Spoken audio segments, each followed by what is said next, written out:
Kristjan Sõjakool. Tere! Tervist! Härra president!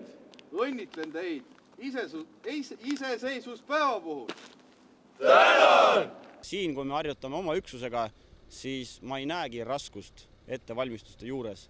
Et 23, kui kõik erinevad Kaitseväe väeüksused on ühel platsil, et see kõik sünkroonis välja tuleks, seda tuleks harjutada. Kogu selles protsessis osalemine on huvitav ja meeskonnale ühtsust tekitav.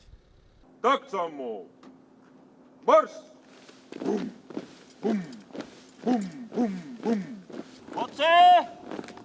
Marss!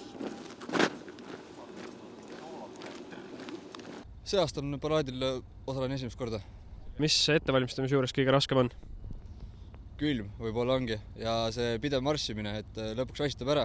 Et siin vahepeal tegime vormis jopega, lõpuks hakkas ikka päris palav. Nüüd tavavormiga ja siin väikse külmaga, nii hull enam pole, aga paraadile võib ikka päris hea hakata. Nii, lipp jõuab kohale. Otse, võõd! Vabal! Mõõgad! Tuppe! Aseta! Kõige olulisem ongi lihtsalt jälgida kaaslasi, et nendega oleks ühel joonel. See on kõige suureks probleemiks ning kõige rohkem selle rõhkuga paneme.